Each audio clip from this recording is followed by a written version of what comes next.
नमस्कार दोस्तों और बहुत बहुत स्वागत है आपका एक बार फिर से ब्रिलियंट एकेडमी में। दोस्तों जैसा कि आप जानते हैं मध्य प्रदेश जीके की हमारी सीरीज चल रही है और अभी तक इसके लगभग 30 लेक्चर्स हो चुके हैं और आज हम नए लेक्चर्स के विषय में चर्चा करेंगे। तो आज का जो हमारा टॉपिक है वह काफ़ी महत्वपूर्ण और काफ़ी इंपॉर्टेंट है दोस्तों। तो आज जो हम टॉपिक पढ़ने वाले हैं वह है मध्य प्रदेश के इतिहास के संबंध में। जी हाँ, तो यहाँ पर हम मध्य प्रदेश के इतिहास को जानेंगे कि किस प्रकार से किन किन कालखंडों में कौन कौन सी घटनाएं विदित हुई हैं और उन घटनाओं का हम यहाँ पर वृहद तरीके से यहाँ पर चर्चा करेंगे दोस्तों। अब थोड़ा सा आप भारत के इतिहास की ओर रुख करेंगे। हम जिस प्रकार से हम भारत के इतिहास को पढ़ने का प्रयास करते हैं, यानी कि हम जिस प्रकार से भारत के इतिहास को पढ़ते हैं, संपूर्ण भारत के इतिहास को, तो हम इतिहास को 3 कालखंडों में बांट लेते हैं। पहला होता है प्राचीन काल, दूसरा होता है मध्यकालीन इतिहास और अंतिम होता है आधुनिक भारत का इतिहास। तो इसी प्रकार से हम मध्य प्रदेश के इतिहास को भी पढ़ते हुए चलेंगे दोस्तों। लेकिन एक यहाँ पर पॉइंट जुड़ जाता है कि यहाँ पर हम मध्य प्रदेश के इतिहास को 4 कालखंडों में बांट लेंगे। ठीक है, अब थोड़ा सा बोर्ड की तरफ दृष्टि करेंगे हम और देखिए वो 4 कालखंड कौन से हैं। तो इतिहास के अगर मैं पहले वर्णन की बात करूं तो यहाँ पर हम पहले पढ़ेंगे प्राग ऐतिहासिक काल। ठीक, यानी कि वह काल की बात करेंगे, यानी कि प्राचीन के भी पहले काल की बात, यानी कि जब मनुष्य पत्थरों के औजार से काम करता था, यानी कि वह पत्थरों के औजार बनाना वह नया नया सीखा था। ये प्रागैतिहासिक काल। उसके बाद हम पढ़ेंगे प्राचीन काल को। प्राचीन काल के बाद हम चलेंगे मध्यकालीन भारत की तरफ, मध्यकालीन इतिहास की तरफ और अंत में हम पढ़ेंगे फिर आधुनिक काल की तरफ। चलिए दोस्तों, तो पहले हम पढ़ते हैं किसको? प्रागैतिहासिक काल को। अब प्रागैतिहासिक काल के संबंध में हम पॉइंट देखेंगे वह ये कि प्रागैतिहासिक काल को भी फिर 2 कालखंडों में बांटा गया है पढ़ने की दृष्टि से। अब वो कौन कौन से कालखंड हैं प्रागैतिहासिक काल? इसके फिर से 2 विभाजन हो जाते हैं। पहला है पाषाण काल, यानी कि जब मनुष्यों ने या मानवों ने, आदि मानवों ने जब पत्थरों का उपयोग करना चालू किया। और दूसरा हो जाता है आपका ताम्र पाषाण काल, यानी कि जब पत्थरों के साथ साथ तांबे की धातु का भी उपयोग मनुष्य ने नया नया सीखा हुआ था। तो ये 2 प्रकार से हम इनको पढ़कर चलेंगे दोस्तों। ठीक है, ये आपका प्रागैतिहासिक काल यहाँ तक समाप्त होता है दोस्तों। यहाँ पर हमने प्रागैतिहासिक काल का विभाजन देखा और उन प्रागैतिहासिक काल के विभाजन के अंतर्गत हमको 2 विभाजन मिले। पहला हमने देखा पाषाणकालीन और दूसरा हमने देखा ताम्र पाषाणकालीन। अब प्रश्न यहाँ से क्या बनता है? प्रश्न दरअसल यहाँ से ये बनता है कि यहाँ से आपको प्रश्न पूछे जाते हैं कि यहाँ से कौन कौन से पुरातात्विक स्थल आपको प्राप्त हुए हैं दोस्तों, और इनसे कई बार प्रश्न पूछा भी गया है। तो सबसे पहले हम चर्चा करेंगे पुरापाषाण यानी कि पाषाण काल के अंतर्गत पुरातात्विक स्थलों की। तो सबसे पहला पॉइंट यहाँ पे जो हमको देखने को मिलता है दोस्तों, काफ़ी महत्वपूर्ण है, वह है आदमगढ़ की गुफाएं। जी हाँ, तो आदमगढ़ की गुफाएं अगर आपने पहले पढ़ा होगा मध्य प्रदेश में, तो आदमगढ़ की गुफाएं जो हैं ये दरअसल चित्रित शैलाश्रय हैं। एक गुफा के अंदर चित्रित शैलाश्रयों का निर्माण किया गया है, यानी कि जब वो आदि मानव रहा करते थे उन्होंने अपनी जीवन शैली को एक पत्थरों पर अंकित किया हुआ है। ठीक है, तो ये कहाँ पर है आदमगढ़? यह होशंगाबाद जिले में अवस्थित है दोस्तों। और आगे चलिए, नर्मदा नदी के तट पर अवस्थित है, बिल्कुल, क्योंकि होशंगाबाद नर्मदा नदी के किनारे ही बसा हुआ है। अगले पॉइंट की तरफ पढ़ते हैं। आदि मानव की क्रीड़ा स्थली के रूप में इसको जाना जाता है। काफ़ी महत्वपूर्ण पॉइंट है दोस्तों। ठीक है ना, प्रश्न अगर आपसे पूछा जाए कि आदि मानव की क्रीड़ा स्थली के रूप में कौन से स्थान को जाना जाता है, तो वह आदमगढ़ होशंगाबाद ही क्षेत्र माना जाता है दोस्तों। ठीक है, आदि मानव की क्रीड़ा स्थली है। विशेषता क्या है यहाँ की? शैल गुफा चित्र है। मैं पहले ही बता चुका हूँ, ये शैल गुफा चित्र निर्मित है दोस्तों यहाँ पर। तो ये तो बात हुई आदमगढ़ की पाषाणकालीन युग के अंतर्गत। सेकंड बढ़ेंगे हम भीमबेटका।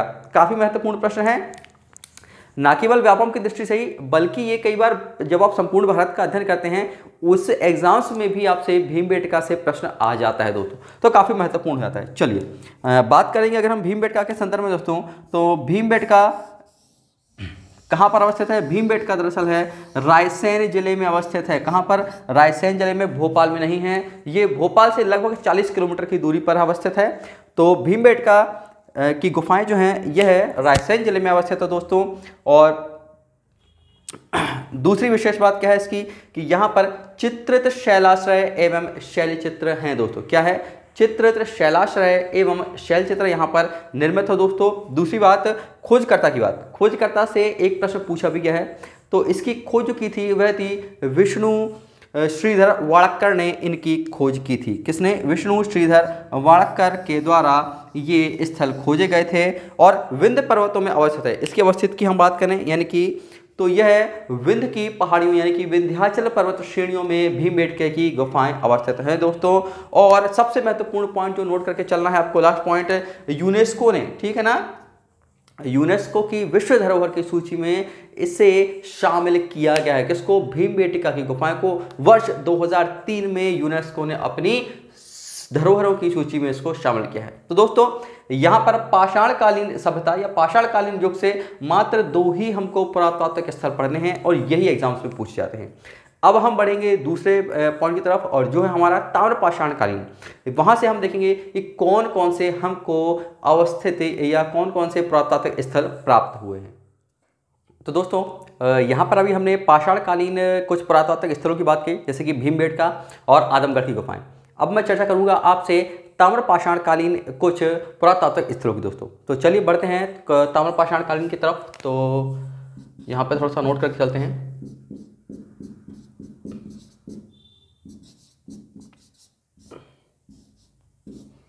चलिए, तो पहला जो ताम्र पाषाणकालीन पुरातात्विक स्थल यहाँ पर देखने मिलता है वह है कायथा। कायथा की मैं बात करूँ तो कायथा उज्जैन जिले में अवस्थित है यहाँ दोस्तों, ठीक है ना।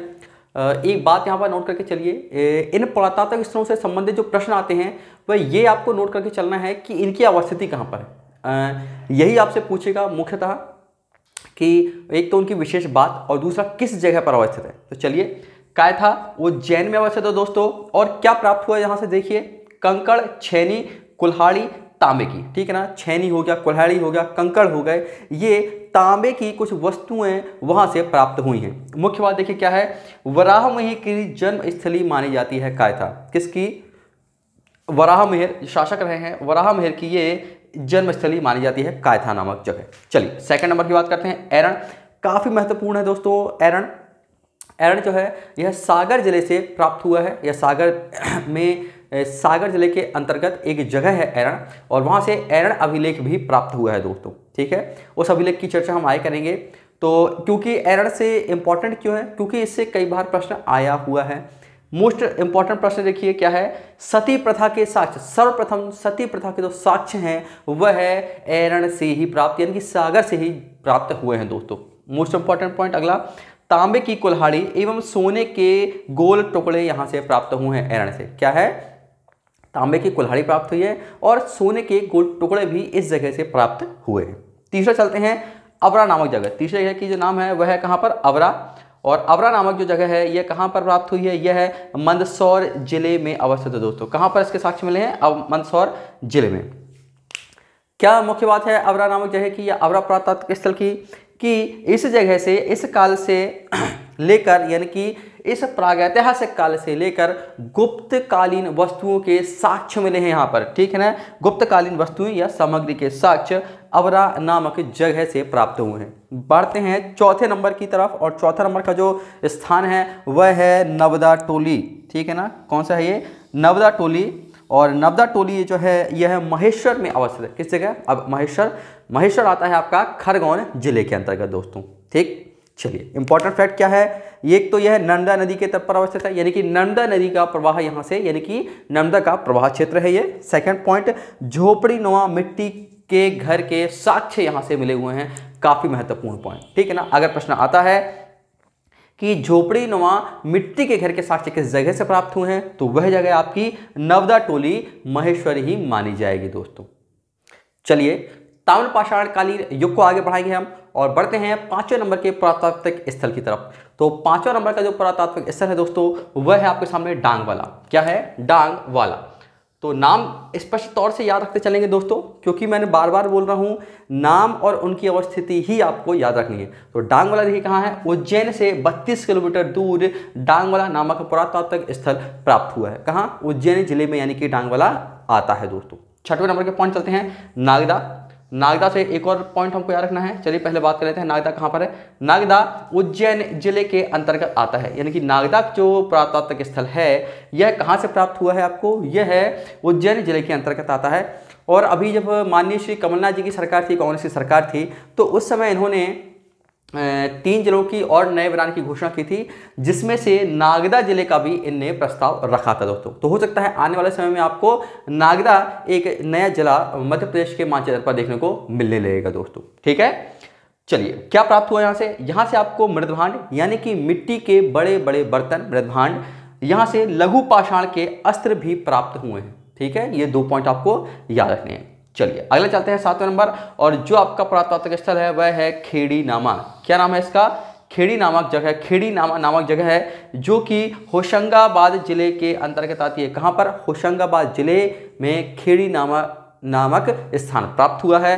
क्या मिला है देखिए यहाँ से, ताम्रपाषाण कालीन बस्ती के साक्ष्य मिले हुए। ठीक है ना, जो युग था ताम्रपाषाण हम युग पढ़ रहे हैं, तो वहां पर कोई रहवासी क्षेत्र या कोई बस्ती एक बसी थी, उसके साक्ष्य कहां से मिले हैं आपको? यही खेड़ी नामा होशंगाबाद जिले के अंतर्गत मिले हुए हैं दोस्तों। ठीक, बात करते हैं 8वें नंबर के पॉइंट की, जो है अगला आपका आजाद नगर।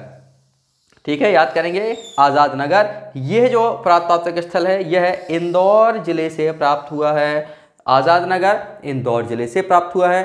खास बात क्या है यहाँ की, वो नोट कर लीजिए आप कि 1500 ईस्वी पुरानी ताम्रपाषाण कालीन बस्ती के साक्ष्य यहां से प्राप्त हुए हैं। याद करेंगे आजाद नगर इंदौर 1500 ईस्वी पुरानी जो आपकी ताम्रपाषाण कालिक बस्तियां हैं उसके यहां से साक्ष्य प्राप्त हुए हैं। और एक और जगह से बस्ती के साक्ष्य प्राप्त हुए हैं, वो कौन सा है आपका? खेड़ी नामा। ठीक, तो दोस्तों यहाँ पर हमारा प्रागैतिहासिक काल समाप्त होता है, और इससे जुड़े मैंने जितने भी पुरातात्विक स्थल हैं या प्रश्न बन सकते हैं उन सभी का मैंने यहाँ पर समावेश भी किया है दोस्तों। तो मिलते हैं हम आपसे अगले लेक्चर में अब प्राचीन भारत के साथ। तब तक के लिए नमस्कार।